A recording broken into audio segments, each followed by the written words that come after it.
Well, Ukraine is pledging to spend $3 billion, with a B, dollars, folks, beefing up its military. The country's current arsenal was on display at a parade marking 23 years of independence from the former Soviet Union.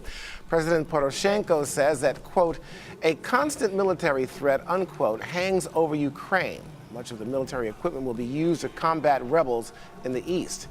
Well, meanwhile, that Russian convoy, said to be loaded with humanitarian aid, crossed over into Ukraine without being inspected and with no Red Cross escort. And there were fears that the convoy was actually a cover for delivering weapons to the rebels. After making their delivery, the convoy returned back to Russia. Well, Steve Acunto is Chancellor of Consular College. Thank you for being here, and you're always good. I first want to talk about this convoy incident. Was it a public relations stunt, or was there something more insidious about this convoy? I think, well, yes. It was a public relations action. There have been other public relations actions. This weekend is Independence Day weekend in Ukraine, and it's been a particularly emotional weekend. The emotion and the display of troops were also a public relations action. Vladimir Putin, well, if you want to talk about public relations, you know, the first thing you learn in that field, I'm not in it, but I know a little bit about it, you learn that you pitch whatever you're doing to a particular audience.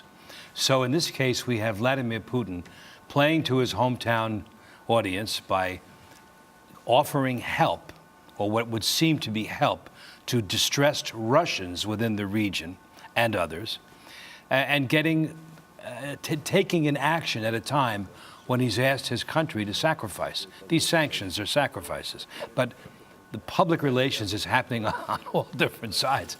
The effect of that on a different audience, on the Wall Street Journal readers, on readers of the more conservative pages in this world, the effect is the opposite. It's Putin chipping away and making an invasion. So well, yeah, and some people are obviously thinking that, and perhaps for good reason. Now, may I ask you a question, though, in terms of these humanitarian trucks going into Ukraine? Do you think, and also when I call Steve, this is a chess game here, that perhaps Putin is trying to divert attention from the sanctions, the increased sanctions on his country by the U.S. and, of course, their allies? Yes, and he's doing it precisely at a time.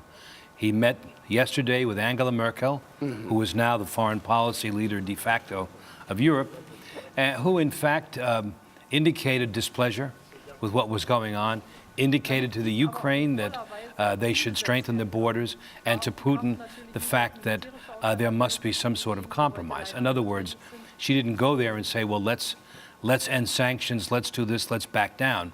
So he has to have the momentum of his own people working for him. But Steve, what is the give and take here? I mean, obviously it seems quite clear to many people that Putin wants more control, more autonomy over certain parts of Eastern Europe, of course, Ukraine being the first step in what could be a domino effect.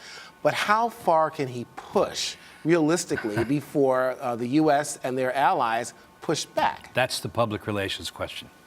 Because right now, chipping away, being what Poroshenko said yesterday on Independence Day was, we will have an enemy at our borders. We can expect to have it for a long time.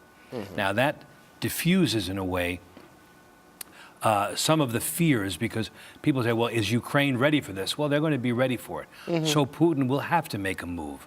But meantime, he was hoping, I think, to bait the Ukrainians into stopping or shelling or in some way destroying that convoy of what was described as humanitarian aid. Very good ploy. I mean, I have to say, Trojan horse. You know? Trojan horse, or maybe the 800-pound gorilla in the room, because we really don't know what lodged inside those Well, we had a trucks.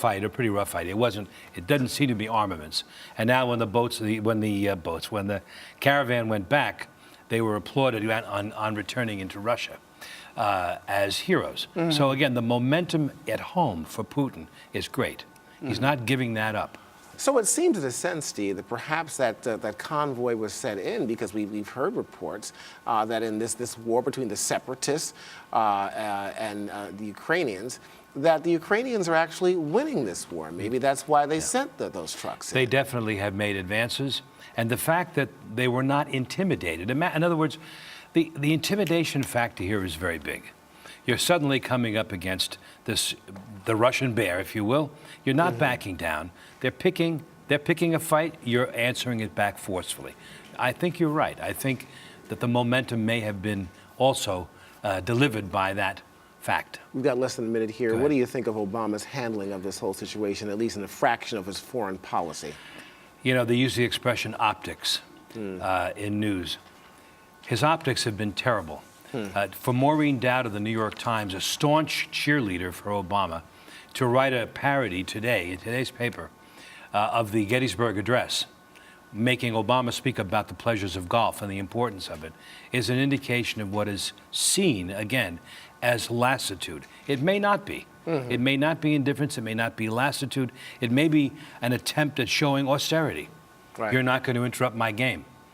But the effect, again, public relations has been terrible. Well, you know, Bush did it too when he was about the Israelis. We got a break here, but he said, you know, okay, I'm going to tell you about this while I'm playing golf, and now watch my drive. People forget that. Right. You know. Right. No, you're right. It goes to even Eisenhower. Yeah. I just think that, and in closing here real quickly, I think Obama gets a little bit too much criticism for things that other presidents have done twice as much as he has. True. And I have my differences with Obama, but I can't say that. Well, he raised the bar in expectations, Julian. Well, that's true. Got to give him that. Steve, we got to go. Thank you very much. As As always, thank you. Pleasure.